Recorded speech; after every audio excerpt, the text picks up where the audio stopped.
25장 31절에서 33절 말씀입니다. 인자가 자기 영광으로 모든 천사와 함께 올 때에 자기 영광의 보좌에 앉으리니 모든 민족을 그 앞에 모으고 각각 구분하기를 목자가 양과 염소를 구분하는 것 같이 하여 양은 그 오른편에 염소는 왼편에 두리라. 아멘. 오늘은 양과 염소의 비밀 가지고 은혜를 나누고 승리하며 돌아가시기를 축원합니다. 아멘도 좀 크게 하시고. 뭐든지 영적인 싸움은 기선제압이에요. 기선제압. 마음과 생각이 물러가면 은혜가 안 되고, 기선을 딱 잡고 시작하면 영적으로 승리할 줄 믿습니다. 다 같이 한번 소리 인사합니다. 은혜 받고 갑시다. 여러분들은 성경을 읽고 또 목사님들의 설교를 듣고 신앙생활을 합니다. 그런데 성경을 우리가 읽고 또 이렇게 배우고 해보지만 어렵습니까? 쉽습니까? 네, 어려워요. 그래서 예수님 제자들뿐만이 아니라 예수님을 따르던 사람들도 요한복음 6장에 보시면 그 예수님의 그 형이상학적인 설교, 그 떡이 당신의 몸이고 그 보혈의 피가 포도주로 설명하는 그 영적인 설교를 듣기가 어려웠단 말이에요. 이해할 수가 없었어요. 그래서 그들은 이렇게 말합니다. 야, 참 어렵도다. 그러니까 무슨 말씀하는지 모르겠다는 거예요. 이처럼 예수님께서도 하나님의 나라의 비밀을 설명해 주실 때 일반 성도들이 하나님의 말씀과 그 하나님의 나라의 비밀을 듣는 자체가 굉장히 부담스럽고 때로는 이해할 수가 없는 그러한 부분들이 있었던 걸 볼 수가 있어요. 그래서 예수님은 오늘 마태복음서 13장 34절에 보시면 이렇게 우리에게 권면하고 있습니다. 볼까요?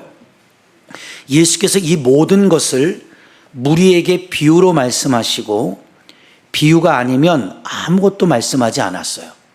그러니까 예수님께서 설교를 하실 때 이 본문의 내용이 있으면 그 본문의 내용의 깊이를 어떻게 일반 백성들에게 쉽고 간결하며 이해하기 쉽도록 설교할 수 있을까? 그러다가 주님은 비유법이라는 것을 택하게 되는 거예요. 그래서 성경에는 이 비유법 두 구도관을 통해서 이 어려운 하나님 나라의 비밀과 그 하나님 나라의 복음을 쉽게 설명해 주는 거예요. 예를 들면 빛과 어둠으로 설교해 주시는 거예요. 두 번째로는 우리가 잘 아는 대로 본문에 기록되어 있는 대로 양과 염소에 대한 비유로, 또 이제 말씀을 통해 배우겠지만 알곡과 가라지로, 또 빵으로, 누룩으로 일반 사람들이 생활 속에서 사용하는 아주 쉬운 이런 생활적 단어와 생활적 경험, 체험한 것들을 통해서 하나님 나라의 그 깊은 영적인 세계를 쉽게 설명해 줬다는 거죠. 그러니까 백성들이 예수님의 설교를 들으면 너무 쉬운 거예요. 너무 재밌어요. 근데 반대적으로 이 바리새인들의 설교를 들으면 힘든 거예요. 도무지 일반 백성으로는 이해할 수 없는 이 토라, 율법론을 가지고 오늘날로 말하면 막 신학적 배경, 역사적 배경, 그래서 세상 말로 하면 요즘 죄송하지만 많은 목사님들이 이 난척을 잘하려고 쩍쩍한단 말이에요. 그 철학적으로, 사회학적으로, 교육학적으로, 이렇게 신학적으로 쩍쩍거린단 말이에요. 여기도 여러분 솔직하게 얘기하지만 똑똑한 척하는 사람은 자꾸 쩍한다니까요. 옆 사람 보고 인사 한번 할래요? 쩍 좀 그만해. 이게 쩍이 중요한 게 아니라 하나님의 말씀이 내게 뭐라 하시는가, 그 말씀이 중요한 거라. 그런데 그 말씀이 쉬워요, 어려워요? 어렵다니까요. 그러니까는 그 말씀을 어떻게 해요? 쉽게 알아듣게 하는 거예요. 이해가 됩니까? 그러니까 백성들이 예수님의 설교와 바리새인들의 설교, 서기관, 사두개인들 이런 사람들의 말을 듣다가 예수님의 설교를 들으니까 너무 쉬운 거야. 양 모르는 사람 없고 염소 모르는 사람 없어. 빛과 어둠 이 단어를 모르는 사람이 없어요. 맞죠? 그러니까는 그렇게 쉬운 설교를 들으면서도 그들이 깨달아가는 거예요. 그러니까 일반 백성들이 예수님에게 뭐라고 그래요? 야, 저분이 하시는 설교는 권세 있는 새 교훈이로다 이러거든요. 그러니까 뭔가 율법사들과 가르치는 것과는 다르다는 거예요. 아시겠죠? 그래서 예수님은 여러분들에게 이해를 돕기 위해서 비유법으로 여러분들에게 하나님 나라의 비밀을 쉽게 설명해 줬다는 거예요. 여러분 그거 아세요? 하나님 나라의 말씀이 어렵거든요. 어려운 걸 쉽게 설명해 주는 게 실력이에요. 제가 신학교 가니까 교수님들은 외국에서 유학까지 하고 박사 코스까지 다 밟았잖아요. 그러니까 교수 짓을 오래 하려면요 어려운 원어를 되게 많이 써요. 엄청 어렵게 가르쳐요. 그 엄청 어렵게 가르치는 그분의 프라이드는 뭐냐면 나는 똑똑하다는 거예요. 그런데 신학교 다닐 때 대부분이 그 교수님이 가르치면 90%가 자요. 왜? 몰라. 못 알아듣겠어. 그런데 그 교수님들 가운데 유학은 갔다 오지 않았는데 목회를 하시는 목사님이 계셨어요. 그분이 공부를 가르치러 들어오면 학생들이 한 명도 잘 안 졸아. 너무 재밌고 그 목사님이 인기가 짱이야. 왜? 목회 속에서 체험한 것들, 사람과 경험했던 체험들, 생활 속에 일어났던 체험들, 이런 아주 쉬운 예화를 통해서 하나님 나라의 비밀을 쉽게 설명을 해주니까 우리 신학생들이 졸지를 않고 어떻게 돼? 눈이 말똥말똥하고 그 말씀을 재미나게 듣는 거예요. 그래서 그 목사님이 4년 내내 평점 1등이었어. 그래서 제자들이 그 목사님만 나타나면 엄청 쫓아다녔어. 근데 그 목사님은 또 이 칼국수를 잘 사주셨거든. 그 목사님하고 칼국수를 먹는 게 영광이야. 여러분, 하나님 나라는 여러분들의 이성과 지성으로는 절대 이해할 수가 없어요. 그러니까 예수님은 그 이해할 수 없는 하나님 나라의 세계의 비밀을 여러분들에게 쉽게 설교하려고 비유법을 통해서 이렇게 쉽게 하나님의 나라는 이렇단다. 하나님이 원하시는 사람은 이렇단다. 하나님이 찾으시는 교회, 하나님이 원하시는 나라, 하나님이 원하시는 백성은 이러한 모습을 가져야 된다. 이렇게 설명해 주는 거예요. 이게 파라독시클이에요. 이게 비유법이라고. 이해가 됐죠? 그래서 여러분들이 유목사의 설교를 들으면 되게 쉽게 들리는 거예요. 그런데 신기하죠? 쉬운 걸로 끝나는 게 아니라 뭔가 그 교훈이 여기에 박힌다고. 나도 여러분 엄청 어렵게 가르칠 수 있어요. 여러분들 다 채울 수 있다고요. 내가 이렇게 재미나게 하는데도 조는 사람이 가끔 있는데 조금만 어렵게 가르치면 얼마나 다 딥슬리핑에 들어가겠냔 말이야. 그죠? 그러니까는 비유법으로 가르칠 때 말씀을 듣고 은혜 받으시란 말이야. 그래서 오늘 예수님은 이 비유법을 통해서 우리의 영적인 상태를 하나님께서 가르쳐 주시는데, 먼저 이 양과 염소의 비유법과 흡사한 맞물려 있는 비유법의 성경에 기록이 되어 있어요. 이게 바로 어디냐면 마태복음서 13장 우리 24절로 한번 23절부터 한번 가볼까요? 자, 좋은 땅에 뿌려졌다는 것은 말씀을 듣고 깨닫는 자니 결실하여 어떤 것은 100배, 어떤 것은 60배, 어떤 것은 30배가 된다고 그랬어요. 그러니까 보세요. 이게 점층적으로 원래 보면은 30배, 60배, 100배가 맞는 거잖아요. 그런데 예수님은 마태복음에 거꾸로 100배부터 시작해서 60배, 30배로 이렇게 숫자 배열을 정해놓고 계세요. 이것은 로마의 수법입니다. 그래서 저는 이 숫자법을 이렇게 해석을 했어요. 야, 우리의 인생 살아가는 숫자법은 30에서 60이 되면 2배가 뛴 거고, 60에서 그쵸 100이 뛰었다면은 갑절로 거의 뛴 것인데, 이렇게 점층적으로 뛰어 넘어가는 것이 그쵸 복이죠. 그런데 오늘 본문에서는 처음부터 100배로 시작하거든요. 100배. 그리고 마지막이 30배야. 저는 이렇게 생각하니까 하나님이 여러분이 예배를 드리러 나와 있잖아요. 이 말씀을 듣잖아요. 이미 100배의 결실을 준비해 놓고 계시는 거야. 그리고 여러분들이 아무리 못 가져가도 30배는 가져간다. 이런 배팅이 어디 있어요? 이해를 못하네. 여러분, 배팅도 잘해야 돈도 잘 버는 거 아니에요? 사업도 배팅을 잘하는 사람이 부자 되는 거예요. 배팅 잘못했다가 망하는 거 아니에요? 그렇다고 카지노 가서 배팅하지 말고. 그러니까 봐요. 하나님은 기본적으로 0으로 시작하는 게 아니에요. 30부터, 그렇죠? 세상 기법은 30배, 60배, 100배인데 하나님은 100배, 60배, 30배니까 너희들이 1원을 베팅했다 하더라도 30원은 가져간다는 거예요. 그러니까 오늘 이 예배를 드리고 30배는 가져가란 말이에요. 믿습니까? 이게 성경이 시작이거든요.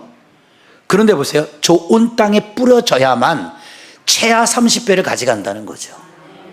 그러면 왜 이렇게 비유법을 통해서 땅의 비유죠. 그리고 우리가 배웠잖아요. 이 본문 13장에는 길가의 비유, 그 다음에 돌짝밭의 비유, 가시밭의 비유, 좋은 밭의 비유인데, 좋은 밭에 떨어져야만 기본 30배는 걷어간다는 거예요. 아시겠습니까? 그러면 차근차근 설명할게요. 성경적으로 여러분들이 이 30배의 기본적 소득을 영적으로 받지 못하는 이유가 뭐냐면 13장 10절 올라가 보세요. 거기 예수님이 잘 설명해 놨어요. 자 보세요. 제자들이 예수님께 나왔죠. 이르시되 어찌하여 그들에게 비유로 말씀하십니까? 비유로 가르쳐 줬단 말이에요. 그러니까 대답하여 이르시되 보세요. 천국의 비밀을 아는 것이 어떤 한 무리에게, 어떤 사람에게는 허락이 됐다는 거예요. 이해가 됐죠? 근데 그들에게는 안 됐다는 거예요. 아, 보세요. 지금 유목사가 아주 쉬운 비유법을 통해서 여러분들에게 하나님 나라의 말씀을 비유로 전하는데, 그 천국의 비밀이 어떤 이에게는 허락이 됐어요. 근데 어떤 이에게는 허락이 안 되었어요. 그들에게는 안 됐단 말이에요. 그런데 보세요. 이 허락받지 못한 자는요, 있는 자는 받아 넉넉하게 되되 없는 자는 보세요. 그 최하 30배조차도 있는 것도 빼앗긴다는 겁니다. 빼앗아 버린다는 거예요. 그러므로 내가 그들에게 비유로 말하는 것은 이유가 있죠. 그들이 보아도 보지 못하며 들어도 듣지 못하고 깨닫지 못한다는 거예요. 그러니까 왜 비유로 말씀합니까? 그들이 보아도 보지 못하고 들어도 듣지 못하고 깨닫지 못하는 거예요. 그래서 예수님은 그 최하 소득인 30배라도 여러분들에게 그 은혜를 주려고 어떻게 하든 쉬운 비유법을 통해서 차근차근 영적으로 천국의 비밀을 설명해 주셨다는 거죠. 이해가 되시죠? 이렇게도 설명하는데 못 받아간다니까요. 왜? 자, 이사야의 예언이 그들에게 이렇게 이루어졌습니다. 일러스되 너희가 듣기는 들어도 깨닫지 못할 것이라는, 이미 단정 지은 거예요. 이사야는 예수님 오시기 전에 700년 전 선지자잖아요. 그분이 뭐라고 단정을 졌냐면, 야, 예수님이 와도 소용없어. 그 예언이 너희들에게 아무리 떨어져도 소용없어. 왜? 너희가 듣기는 들어도 깨닫지 못할 것이며 보기는 보아도 알지 못할 거야. 왜? 이 백성들의 마음이 어떻게 졌어요? 완악하여졌어요. 여기서 우리가 정확한 나의 영적인 상태를 여러분들이 들여다봐야 돼요. 아, 내 마음이 완악해졌구나. 그러니까 완악해지는 결과가 뭐예요? 귀로는 듣기에 둔감해지고 눈은 감아버리고, 그렇죠? 눈으로 보고 귀로 듣고 마음으로 깨달아 내가 돌이켜 내가 고침받을까 두려워하는 거예요. 그러니까 여러분 봐봐요. 하나님의 말씀을 듣고 내가 고침을 받아야 되는데 그게 고쳐지는 게 두려운 거예요. 하나님을 잘 섬겨야 된다는 걸 알면서도 내가 은혜를 받고 말씀 속에 깊이 사로잡히기 시작하면 하나님 뜻대로 살아야 되니까 내가 세상적으로 손해보는 게 너무 많은 거야. 내 이권을 내려놔야 되거든. 내 여러 가지, 그렇잖아요. 모든 기득권을 포기해야 되고 하나님 앞에 내가 무릎을 꿇고 하나님의 종으로서 살아간다라는 그 자체가 나에게는 엄청난 부담이 되는 거란 말이에요. 자, 하나님의 말씀에 은혜를 받아보세요. 자, 주일날 우리가 얼마든지 일부 예배 드리고 나가서 장사할 수 있지요. 그런데 그 은혜를 통해서 은혜에 붙잡히고 말씀과 천국의 비밀에 붙잡힌 사람은 주일날 억만금을 줘도 돈 벌러 안 간다고요. 왜? 이 날은 주의 날이잖아요. 맞죠? 그래서 모세 율법 4계명에도 안식일은 거룩히 지켜야 돼. 이렇게 기록해 놓은 거잖아요. 그런데 여러분들이 그것을 지키지 못하는 이유가 뭐냐면 그것을 지키는 순간 내 이권이 사라진단 말이에요. 내 몸뚱아리가 나가서 일을 하면 30만 원, 50만 원을 벌 수 있단 말이에요. 안 그래요? 우리 교회도 이 블리스 햄버거 사업을 하잖아요. 주일날 장사를 하면 돈을 더 잘 벌 수 있다니까요. 그러나 내가 우리 집사들에게 뭘 가르쳐요? 주일은 절대로 장사하지 마라. 그게 목적이에요. 자, 이 설교가 보세요. 여러분에게는 주일을 지키지 않는 분들에게는 되게 부담스러운 설교거든요. 그죠? 그런데 이거를 안 가르칠 수가 없는 거예요. 예수님이 가르치셨기 때문에. 그러니까 여러분들이 주님을 위해서 손해보는 믿음이 있어야 되는 거예요. 알겠습니까? 여러분 보세요. 사람이 한 번 거절하기가 어려워서 그렇지 나는 주일날 일을 안 합니다. 우리 가게는 주일날 쉽니다라고 시작하면요. 처음에는 이상하게 볼지 모르지만 몇 번 시간이 지나면요. 아, 저 사람은 교회 가서 하나님을 섬기는 사람이기 때문에 주일날 장사 안 해. 이게 사람들 머릿속에 각인이 된다니까요. 그런데 여러분들이 보세요. 왜 하나님의 말씀을 듣고 깨닫고 30배 최소 은혜를 받고 돌아가야 되는데 못하다고요? 여러분의 마음이 완악해져 있는 거예요. 그걸 여러분이 예수님의 말씀이 이사야의 입을 통해서 이미 예언되고 있었다는 거예요. 예수님이 와서 설교를 해도 유대의 백성들은 절대 못 깨달을 거다. 왜요? 마음이 완악하여 그 귀는 듣기에 둔하고 눈은 감았죠. 눈으로 보고 귀로 듣고 마음으로 깨달아 돌이켜 고침받을까 두려워하는 거예요. 여러분들이 이 아침에도 은혜 받지 못하는 이유가 뭔지 알아요? 이렇게 말씀을 통해서 가르쳐주면 고침을 받고 회개하고 하나님 뜻대로 살아야겠다라는 결정적인 믿음을 여러분들이 가져야 된다는 거예요. 그런데 어떻게 돼요? 내가 하나님 뜻대로 살면, 내가 말씀대로 살면 나 이권이 다 날아가는데, 내 몸뚱아리가 움직이면 하루에도 100만 원도 벌 수 있는데. 그러니까 어떻게 돼요? 그게 싫은 거죠. 그걸 포기하기가 싫은 거라고요, 여러분. 여러분 생각을 해봐요. 우리가 하나님 앞에서 거룩한 주를 지켜야 되는데 오랜만에 친구하고 등산을 가기로 했네. 여러분은 주일 빠지고 등산 가잖아요. 골프 치러 가잖아요. 뭐 캠핑 가잖아요. 그걸 누가 만류하거나 누가 그거를 강압적으로 잘못됐다고 말할 수 없어요. 사람의 법으로는. 근데 하나님의 법은 그렇게 하지 말라는 거거든요. 맞아요, 안 맞아요? 그런데 그 말씀을 여러분이 아멘하고 지키려고 그러면 어떻게 돼요? 손해가 난다는 말이에요. 그러니까 보세요. 16절에 눈은 봄으로, 귀는 들음으로 복이 있어야 돼요. 여러분이 지금 눈으로 나를 보고 있죠? 귀로 하나님 말씀 듣죠? 이게 복이 돼야 된단 말이에요. 알겠습니까? 그런데 지금 보세요. 이대로 우리가 하나님 뜻대로 못 사는 사람들은 딱 이렇게 얘기하죠. 아씨, 목사님이 나 까네. 이게 내가 깐 게 아니에요. 성경이 까고 있는 거예요. 나는 그냥 전달만 해주는 거지. 그러니까 보세요. 여러분들은 주님을 위해서 여러분의 이권을 1푼도 손해를 안 보려고 하는 거예요. 그리고 그 말씀이 들으면 오히려 부담이 되거든. 그래 귀를 닫아버린다고. 성경을 왜 안 읽는 줄 알아요? 보면 찔릴까 봐. 그러니까 예수를 잘 믿게 되면 불편해지는 거예요, 진실이. 목사님인 제가요, 우리 좀 친한 집사님들한테는 오후 예배 빠지지 마. 왜 예배 안 나와? 수없이 얘기해도요, 말 안 들어요. 그게 왜 그러냐면 각자의 일이 있다고요. 그런데 여러분, 이 데이라는 날의 개념이, 그쵸? 세븐데이스잖아요. 첫날부터 6일까지는 하나님이 6days, 너희들의 일을 할 수 있는 권리를 인정한 거잖아요. 그리고 그 원 하루, 이 하루만큼은 나와 안식하자는 거잖아요.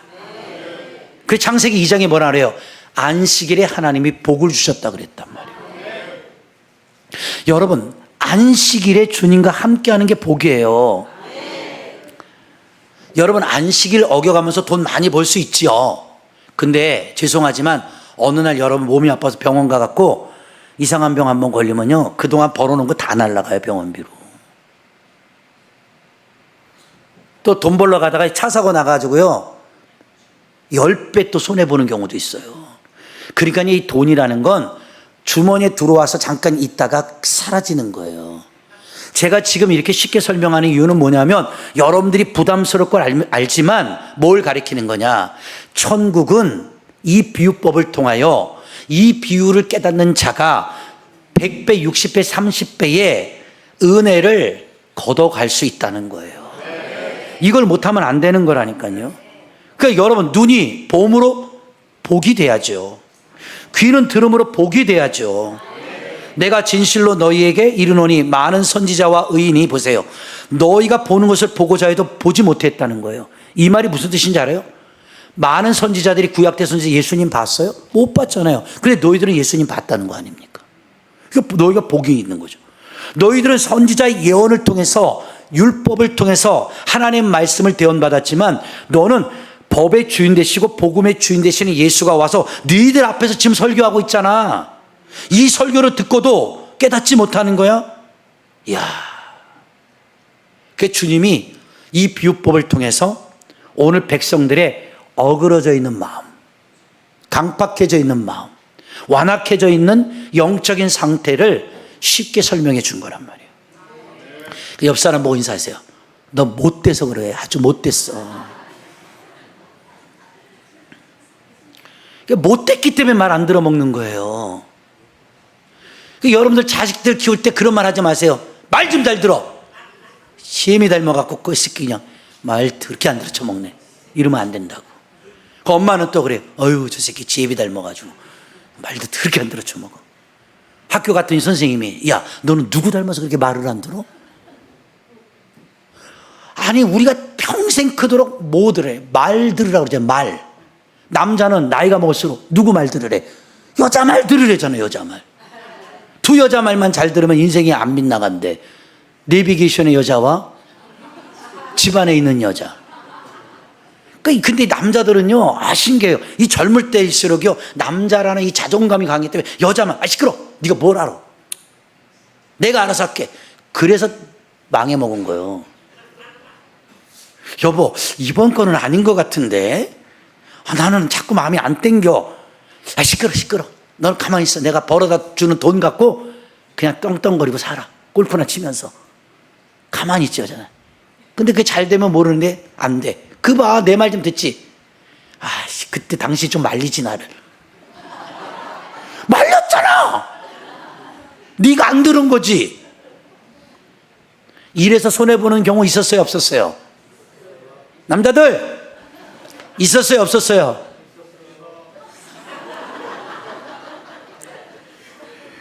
저도요, 우리 집에 가면요, 우리 집 사람이 항상 귀에 들려 읽혀 외기나 말해. 당신은 첫째 하나님 말씀하고 내 말만 들어. 하도 가스라이팅을 해갖고 요즘 말을 잘 들어요, 내가. 그렇게 하지 마. 그러면 네, 그래요, 그냥. 이게 말 안 들면요, 인생이 불편해져요.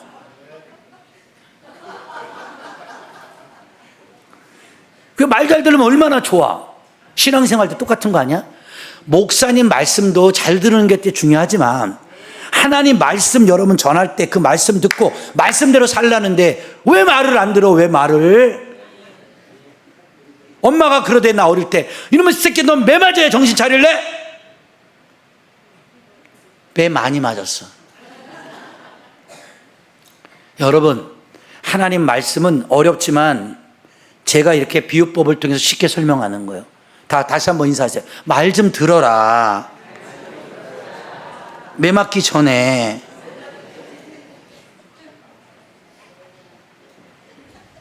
알겠어요? 그래서 오늘 13장 마태복음 43절에 가보세요. 마태가 여기에 딱 교훈을 찍어놓고 가는 거예요. 봐요. 마태복음 13장 43절. 그때의 의인들은 자기 아버지 나라에서 봐봐요. 해와 같이 빛나리라. 귀 있는 자는 들으라. 여러분 귀 있어요, 없어요? 귀 없는 자는 듣지 마세요. 귀 있는 자는 단서가 있어요. 귓구멍이 있다면 들으라, 이 얘기야. 이 듣고 깨닫는 자는 너가 해와 같이 하나님의 나라 천국에서 빛이 될 것이야. 그게 의인들이란 말이에요. 그러니까 이게 무슨 뜻이냐? 양과 염소, 나중에 배우겠지만 이게 의인과 죄인의 모습인 거예요. 알곡과 가라지, 의인과 죄인의 모습인 거예요. 악인의 모습이라고. 그러니까 악인은 안 들어요. 의인은 듣는다고요. 그래서 믿음은 뭐에서 나와요? 들음에서 나온다고 했잖아요. 믿으시면 아멘. 알겠죠? 자, 그러면 오늘은 일부러 이 좋은 땅에 대해서 13장 23절로 다시 올라가 보면 연결해서 한번 볼게요. 이렇게 쉽게 설교하는데 못 알아들으면 그냥 서울대학병원에 가서 입원해 계셔요. 자, 좋은 땅에 뿌려졌다는 것은 이렇게 나온다고요. 그러니까 여러분, 땅 중에는 제가 그랬잖아요. 길가가 있고 돌짝밭이 있고 가시밭이 있다고 그랬잖아요. 그거 빼고 이것들은 열매를 못 맺어요. 그런데 성경에 뭐라 그래요? 마지막에 좋은 땅에 뿌려졌다는 것은 말씀을 들었단 말이에요. 지금 들었죠? 깨닫는 자니 그랬다고요. 그러니까 이 아침에 이 말씀을 듣고 여러분이 깨달아야 돼요. 그러니까 깨달으면 뭐가 와요? 결실한다 이거예요. 결실. 열매를 맺는데 어떤 것은 100배, 어떤 것은 60배, 어떤 것은 최하 30배가 된다 이 얘기죠.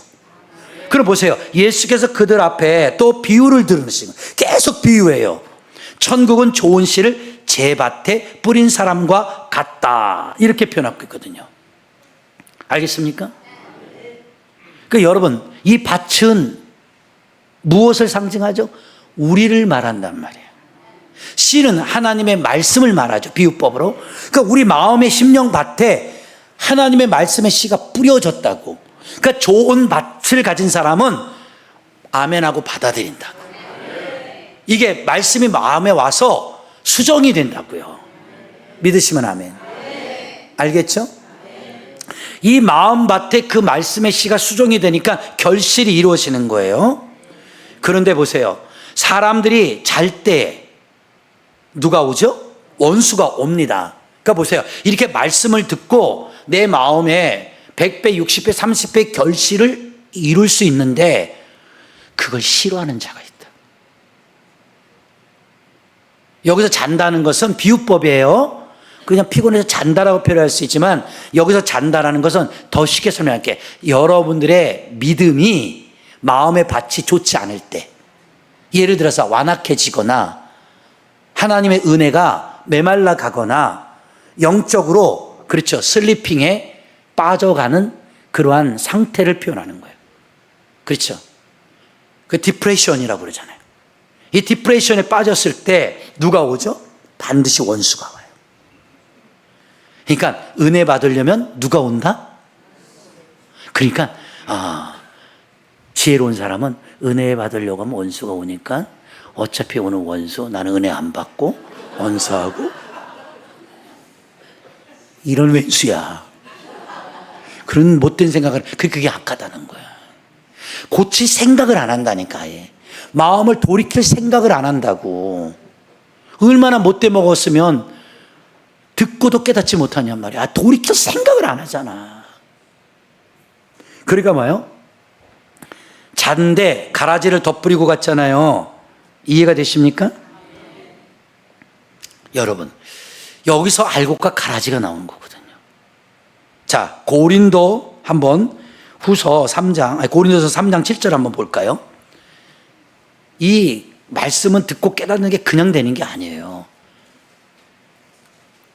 고린도서 3장 7절. 자, 보세요. 그런즉 심는 이나 물 주는 이는 아무것도 아니로되 오직 자라게 하시는 이는 누구예요? 하나님밖에 없어요. 심는 이와 물 주는 이는 한 가지나 각각 자기의 일한 대로 자기의 상을 받는단 말이에요. 보세요. 우리는 하나님의 동력자들이잖아요. 우리가 하나님 동력자예요. 너희는 하나님의 밭이요, 하나님의 집이잖아요. 그러니까 여러분들은요, 목사님의 동력자가 될 수도 있지만 영적으로 여러분은 하나님의 동력자로 하나님이 여러분을 부르신 거란 말이에요. 믿습니까? 그래서 보세요. 내가 심든 내가 뿌리든 이게 중요한 게 아니라니까요. 이것을 자라게 하고 결실하게 하는 것은 하나님이시라는 거예요. 그러니까 은혜의 주체적인 대상은 하나님께 있다는 거예요. 믿으시면 아멘. 그러니까 여러분, 목사님한테 은혜 받으려고 하지 마세요. 내가 여러분 뭐 사람이 여러분과 똑같은 사람인데 내가 뭐 여러분에게 얼마나 많이 은혜를 끼치겠습니까? 여러분 은혜 받는 건 내가 전하는 하나님 말씀의 은혜를 받는 거예요. 아시겠죠? 아, 그래도 저는 목사님한테 은혜 받고 싶은데요. 아니요. 그런 거 원하시면요, 그런 목사님 찾아가시면 돼요. 그리고요, 그 목사님하고 한 1년에서 3년만 살아보세요. 은혜 다 떨어져요.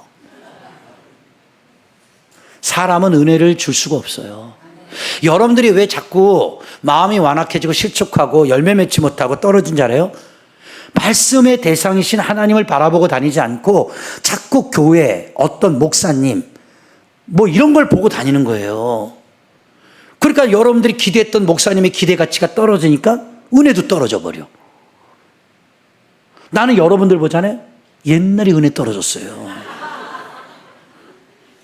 여기 솔직히 여러분, 은혜로 내가 저분을 보면서 내가 은혜 받는 분 몇 프로나 될 것 같아요? 은혜는요, 사람 보고 받는 게 아니에요. 내가 아무리 좀 부족하더라도 하나님 말씀의 은혜가 있을 때 거의 여러분 그 말씀의 은혜를 받는 거예요. 저도요, 목사지만 말씀 전하잖아요. 전하면서도 은혜 받아요. 그러니까 깨닫고 자꾸 돌이키는 거예요. 하나님 뜻대로 살려고 애쓰는 거고. 그게 신앙의 숙제거든요. 다시 한번 인사할래요? 너 보고 은혜 못 받아. 그죠? 내가 가끔 교회 올 때 반바지 입고 오거든요. 그러면 누가 그래? 아, 목사님 반바지 입지 말아요. 그래? 딱 보니까 지는 반바지 입었더라고. 근데 왜? 무슨 잣대냐고, 그거는. 자기는 반바지 입고 오고 나는 반바지 입으면 안 돼? 그래도 목사님은 좀 목사님이기 때문에 거룩해야 된다는 거야. 그 거룩을 껍데기에서 거룩을 찾지 마. 바리새인들처럼 속이 거룩해야지. 속이. 여러분, 우리 오늘 김 목사님이 찬양했죠. 진실하게 신실하게 거룩하게 살게 하소서. 진실과 신실이 껍데기로 나타나나요? 속이 진실해야지. 속이 신실해야지. 이 껍데기는 아무것도 아닌 거예요. 이해가 됩니까? 많은 목사님들이 저를 만나면 깜짝 놀래요. 몇 번 놀랜대요. 왜? 처음에 봤을 때는 절대, 나는 항상 나 자신을 솔직하게 고백하잖아. 절대 보면 어디 가든 나는 목사님 같이 생기진 않았대요. 목사님 같지 않았대. 목사님 아닌 줄 알았대. 속으로 이놈 봐라. 야, 그럼 태어나면 얼굴이 목사같이 태어나는 놈이 있냐? 아니, 목사같이 어떻게 생겨요? 목사같이? 저 박원학 집사같이 생겨요? 목사같이 생겼나? 저렇게 그냥 두실두실하니 그냥 순해가지고 그냥. 그래서 첫 번째, 목사님 아닌 줄 알았대. 목사인 거 알았대. 놀랬대. 세 번째, 왜 놀랬느냐? 되게 잘 놀 것 같고 뺀질거리게 생겼는데 의외로 보수적이래. 이해가 돼요? 네 번째, 설교를 들었더니 깜짝 놀랐대. 왜? 어쩜 저렇게 설교를 쉽게 잘하는지. 이거 봐. 여기 있는 인간들부터 아멘을 안 해요. 그러니까 이렇게 사람만 봐도요, 몇 번 놀래요. 까무러쳐요. 그쵸? 나도 여러분들 보면요, 몇 번씩 까무러쳐요. 믿음 되게 좋은 줄 알았거든요. 아니요. 거기에 놀래요. 제가 이렇게 재미나게 표현했지만, 믿음의 대상, 은혜의 주체적인 대상은 복음이 되어야 되는 거예요. 그러니까 예수님 봐야 되는 거야. 그러니까 예수님이 마태에게 뭐라는 거예요? 구약 때 사람들은 나를 못 만났어. 내 설교를 못 들었어. 근데 너희들은 복 있는 거 아니야? 나를 만났고 내 음성을 통해서 설교를 듣고 있잖아. 얼마나 감사. 그런데 보세요. 우리는 왜 더 감사한 줄 알아요? 이때는 구약 신약 성경이 다 기록되지가 않았어. 근데 지금 우리는 이 구약과 신약이 다 기록된 하나님의 말씀을 매일같이 볼 수 있다고. 얼마나 감사해요. 근데 여러분들은 지겹게 안 봐요. 평생을 예수 믿고 교회 다녀도 일독 이독을 못 한다니까요. 그러니까 하나님 말씀을 안 보는 거예요. 눈이 가려웠고. 그러니까는 말씀도 안 보죠, 안 듣죠. 그러니까 은혜가 없이 살다가 주일날 아침에 와서 예배 드리니 뭔 너무 은혜가 있겠어. 그러니까 여러분들 이렇게 얘기해. 뭔가 여러분에게 비유법을 통해 천국의 비밀을 가르쳐 주는 건데, 이런 설교를 들으면 맨날 목사님 혼낸대, 나보고. 우리 교회 오려면 혼날 각오로 와야 된대. 여러분, 이게 혼내는 거예요? 이게 거꾸로 볼게요. 여러분들에게는 혼내는 설교처럼 들리지만 주님의 마음으로 볼 때는 안쓰러움인 거예요. 관심이 없는 자들에게는 혼낼 필요도 없어요. 얘기할 건덕지도 없어요. 부부지간에도요, 이미 콰이강의 다리가 된 부부는요, 그냥 너는 너고 나는 나예요. 그러다 그냥 헤어지면 끝나는 거예요. 그래도 왜 대화 좀 하자, 당신 좀 앉아봐, 왜 자꾸 대화를 요청? 그거는요, 살겠다는 의지거든요. 안 살겠다는 의지를 가지면요, 대화를 아예 안 해요. 얼굴도 안 봐요. 여러분, 왜 제가 여러분들에게 그런 소리 들으면서 이렇게 성경적으로 제가 설교하잖아요. 내가 어디 비성경적으로 설교해요? 근데 여러분들이 마음이 완악해지니까 듣기 싫어하는 거 아니에요. 귀를 닫아버리는 거 아니에요. 안 보려고 하는 거 아니에요. 그게 내 잘못이 아니고 여러분의 잘못이라니까요. 그래야 뭐라 그래요? 듣고 깨닫기 싫어한대잖아요. 고침받을까봐 두렵다는 거예요. 옆 사람하고 다시 한번 인사하실래요? 그냥 그렇게 두렵게 살아? 그럼 물어봅시다. 고쳐지는 게 좋아요? 안 고쳐지는 게 좋아요? 고쳐지는 게 좋지요. 수정되는 게 좋은 거 아니에요? 변화받는 게 좋은 거 아니에요? 그러니까 와서 변화받으란 말이에요. 여러분, 변화받지 못한 성도들 5,000명 데리고 목회하는 것보다요, 변화된 성도들 50명 데리고 목회하는 게 더 재밌어요. 예수님 뭐라 그랬어요? 그러니까 큰 무리가 나에게 나오는 것을 보더라. 여러분, 무리가 되면 안 돼요. 주님의 제자가 돼야 되죠. 믿습니까? 그래서 뭐라 그래? 마태는 10장 30절에 귀 있는 자는 뭐래요? 들으라 그랬잖아요. 마가복음 4장 24절을 가보실래요?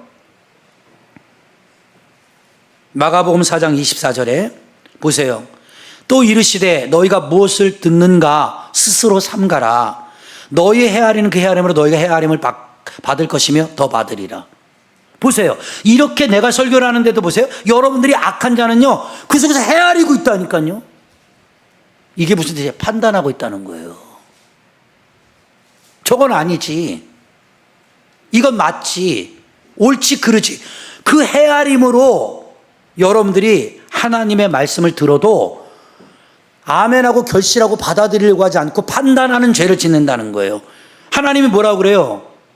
너희가 헤아림을 받을 것이며 더 받는다. 이게 뭔지 알아요? 하나님 앞에 갔을 때 너희들이 헤아린 것보다도 더 큰 헤아림이 내가 너한테 헤아릴 거야. 그러니까 여러분들은 절대로 하나님 말씀 들으면서 말씀대로 살고자 할 때 헤아리지 않기 바라요. 우리는 헤아리지 말고 그냥 말씀을 아멘하고 받아들여야 돼요. 그래야 그게 은혜가 되는 거예요. 여러분, 내가 여러분에게 이렇게 천국을 설교하고 지옥을 설교하고 대한민국의 몇 프로 목사가 여러분 지옥 간다고 강하게 설교할 수 있겠어요? 나도 인기 발언할 수 있어요. 편안하게. 그래서 이 목사님들 가운데는 두 가지의 직분의 기능이 있어요. 하나는 대제사장의 직분이 있고요. 하나는 선지자 예언자의 직분이 있어요. 근데 대제사장의 직분을 갖는 성도들을 되게 좋아합니다. 성도들은 대제사장의 직분을 가진 목사님들을 좋아해요. 왜냐? 대제사장은요, 봐요. 성도들이 가져오는 동물을 잡아서 너희들의 죄를 대신해서 죄를 용서해달라고 하나님께 중보기도 하는 거예요. 그리고 힐문하지도 않아요. 왔어? 김 집사 왔구나. 목사님, 저 오늘 죄 졌어요. 양 잡아서 저 죄 위에서 속죄제 좀 드려주세요. 그래, 기다려. 내가 제사 지내줄게. 이걸 여러분들은 사랑의 목사라고 보는 거예요. 근데 선지자적 목사는 뭐예요? 너 왜 주일 안 나왔어? 너 그러다가 지옥 간다? 너 회개해라? 그럼 물어볼게요. 여러분들이 원하는 그 헤아림의 목회자가 대제사장입니까? 선지자입니까? 어떤 분 좋아해요? 네? 왜 말들을 못해요? 아리까리예요? 선지자를 택했다간 더 혼날 것 같으니까? 다시 한번 물어볼게요. 선지자입니까? 대제사장입니까? 선지자예요? 선지자를 좋아하시는 분은 두 손 들고 아멘. 이거 많이 혼나야 돼. 그러니까 선지자는 뭐예요? 이 화 있을진저, 이 독사의 새끼들아, 막 이렇게 막 갈기는 거야. 근데 보세요. 세례 요한이 마지막 선지자잖아요. 이스라엘 백성들이 마음이 강팍해졌을 때 이걸 영적 암흑기, 종교적 암흑기라고 그러죠. 몇 년 동안, 400년 동안 하나님이 선지자를 안 보내. 깨닫게 안 해. 그런데 보세요. 그 세월이 지나니까 세례 요한이 와서 막 야단치는 거예요. 하나님이 너희들에게 나타나지 않은 이유를. 그랬더니 거기서 막 찔림을 받고 요단강으로 나와 죄를 토설하고 물세례를 받기 시작하잖아요. 오늘 이 아침이 이곳이 요단강 되기를 주의 이름으로 축원합니다. 할렐루야. 저도 암에 걸려서 고생해봤지만 싫어도 수술대에 누워서 배 째서 암덩어리 잘라내야 돼요. 할 수 없어요. 그렇다고 이거 수술하기 싫다고요. 이거 두면요 1기가 2기 되고 2기가 3기 되고 4기 되면 죽어요. 죄송한 얘기지만 여러분들 속에 영적 암덩어리가 자라고 있다는 걸 왜 몰라요? 제가 왜 이렇게 힘들게 설교하는지, 이 예배 시간은 수술하는 시간이에요. 여러분의 심령을 수술하고 여러분의 죄성을 수술해서 조금 아파도 영적 암이 제거되는 게 낫잖아요. 믿으시면 아멘. 알겠죠? 난 여러분에게 분명히 허락을 받았어요. 선지자 같은 목사님을 좋아한다니까. 이제는 잘못하면 맨날 혼날 줄 알아. 이제는. 그러고 나서는 또 이렇게 해놓고는 혼나면 교회 못 가겠어. 또 혼날 것 같아. 그 뒤로부터는 전화도 안 받고 아예 안 나타나는 거예요. 왜 그럴까요? 진짜 사랑이 뭘까요? 여러분, 죄를 품고는 하나님을 사랑할 수 없어요. 죄가 용서받아야 하나님의 사랑이 뭔지를 아는 거죠. 이런 절차 순리를 성경이 쉽게 설교해 주고 있다 이겁니다. 그럼 마지막으로 부탁할게요. 가라지라고 나오잖아요. 그럼 알곡은 좋은 밭, 좋은 씨, 결실하는 자 이렇게 표현할 수 있잖아요. 그러면 가라지는 뭘까요? 사탄이 뿌린 씨잖아요. 이게 결론이에요. 오늘 사탄이 여러분들 지금 이 시간에도 여러분의 귀에다가 생각에다 마음에다 이런 사람들 있죠. 지나다. 오늘 좀 설교 너무 심한 거 아니야? 쑥. 응? 그랬더니 부인이 듣다가 아 여보 그런 말 좀 그만해. 아 맞잖아 내 말이. 쓱. 어우 스트레스 받아. 그 가다 보면은 말하다 보면 같이 뿌려져. 그래갖고 가다가 이렇게 말을 해요. 좀 심하긴 심하셨어. 그리고 이제 그다음부터는 같이 안 나와. 에라. 그게 여러분의 수준이에요. 그렇게 쓱 뿌릴 때 뭐라 그러는지 알아요? 사탄아 물러가라 이렇게 해야 돼. 한번 해봐. 옆 사람하고 사탄아 물러가라. 너는 나를 오히려 생각하는 게 아니라 넘어지게 한다. 알겠죠? 그 사탄이는 이렇게 여러분들 쓱 뿌리고 가는 거예요. 그게 잘 때 내가 무방비 상태에 있을 때 쓱 뿌리고 간다. 그런데 제가 이걸 신학적으로 설명해 드릴게요. 가라지의 비밀을. 이렇게 기록되어 있어요. 팔레스타인 근방에 밀이나 보리밭에 나는 가라지는 절대 못 먹게 됐어요. 가라지 못 먹어. 근데 이 사람들이 구분을 못할 때 이게 밀인지 알곡인지 가라지인지 구분이 안 되고 그걸 먹는 사람들이 있었대요. 그런데요, 이 가라지를 먹게 되면 신체적으로 급한 설사병을 유발시켜요.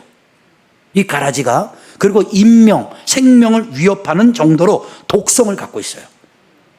똑같이 비슷하게 생겼는데 이 가라지를 먹으면 설사병, 생명의 위협, 그 다음에 독성이 그렇게 강한 것으로 신학적으로 설명해 주고 있거든요. 그래서 여러분, 이 가라지는 신학적으로 첫째, 위장성이 강하다. 왜? 알곡과 가라지가 비슷하거든. 그러니까 위장이야, 위장. 오늘날 말하면 신천지가 그거 같은 거야. 교인인데 가짜 교인인 거지. 신천지 우리 교회 못 다녀. 알아서 나가. 그래서 알곡과 가라지는 이 위장성 참 유사하다는 거예요. 그렇죠? 그래 여러분 그거 아세요? 여러분들 그 식당에 가서 그 비빔밥 시켜서 먹을 때 그 참기름 주잖아. 어? 이렇게 담아서 찍찍 짜는 거. 그 진짜 참기름 아니야. 유사 참기름이야. 그걸 유튜브에서 고발했는데 보니까 식용유에다가 참기름 한 1%, 2% 타는 거야. 나머지 식용유야. 그러니까 짜는데 식용유에서 참기름 냄새만 나는 거야. 그걸 여러분 참기름을 먹는 거라고. 이해가 돼? 그게 진짜 참기름이야? 가짜 참기름이야? 2% 들어갔으니까 아예 가짜는 아니야. 유사 참기름이야, 유사 참기름. 여러분, 내가 왜 이러지? 여러분들 아주 믿음이 없는 건 아니야. 2%라도 있다니까? 유사교인이야, 유사교인. 아주, 어떻게 해야 돼? 그리스도인 같아. 근데 요거, 다음 주에 배울 양과 염소가 뭐냐면, 종말론의 심판대에 세워 가라지와 알곡을 구분하듯 양과 염소를 구분하는 사건으로 연결이 돼 있거든. 그래서 위장성이 강해. 알겠죠? 두 번째로는 잠복성이 길어. 평소에는요, 이게 곡식이 다 자랄 때까지는 같이 자라잖아요. 잠복해 있다고요. 그러니까 신천지의 특성이 뭐예요? 잠복성이에요. 그래갖고 목사님의 신뢰를 쌓아요. 장로님들이 신뢰를 쌓아요. 주변 사람들이 신뢰를 쌓아가지고 그 신뢰가 쌓으면 어떻게 돼요? 그 신뢰성을 바탕으로 나 따라서 한번 가볼래? 야, 우리 목사님 설교 좀 답답해 이러면서 성경 공부 좀 저기 가면 그러다가 이제 유사성 교인이 되는 거예요. 조심해야 되는 거예요. 알았어요? 잠복성. 그 다음에 뭐예요? 독성. 이 강화됩니다. 그래서 제가 이걸 보세요. 결론 낼 때 이렇게 내릴게요. 알곡은 의인이라고 그랬잖아요. 좋은 밭. 말씀의 씨를 통해 결실을 맺는 자. 맞죠? 그는 가라지는 이렇게 독성, 잠복성, 유사성, 그리고 먹으면 급설사, 생명의 위협, 그 다음에 독성이 강하죠. 이걸 그 사람을 보려 사탄이 쓰는 사람은 이와 같다는 거예요. 하나님이 쓰는 사람이 있고요. 사탄이 쓰는 사람이 있어요. 아시겠어요? 그러니까 여러분들이 잘 보세요. 어떤 사람을 만나요? 어떤 사람하고 얘기를 해요? 어떤 사람은 신앙생활을 해요? 그 사람하고만 얘기만 하면 영적으로 자꾸 설사병에 걸려요. 이런 사람들 있죠. 뚝 만났더니 하는 말이, 야, 우리 교회 요즘 이상하지 않아? 목사님이 어쩌고 저쩌고 뭐, 슥, 그러면서 자꾸 불만을 슥슥슥 뿌려. 그게 사탄의 자식인 거예요. 하나님의 자녀들은요, 문제가 어디든 있죠. 근데 뭐예요? 기도해야 된다. 말씀 붙잡고. 그러니까 사람도 잘못 만나면 그 사람 만나고 나면 영적 설사가 일어난다니까. 그리고 막 내가 죽을 것 같아. 숨이 막혀. 그러면 안 되잖아요. 그리고 저 사람 입에서 나오는 말이 다 악해. 독한 말만 나와. 그러니까 그러잖아. 어쩜 그렇게 독할까? 말도 그렇게 독하게 하지 마. 이렇게 얘기하잖아요. 여러분, 독해지면 안 돼요. 그 독성을 빼내야 해독이 되는 거 아니에요. 해독이 돼야 살죠. 알겠습니까? 그 유튜브에서 그 밀림에 대해서 설명을 해주는데, 코끼리가 어마어마하게 크잖아요.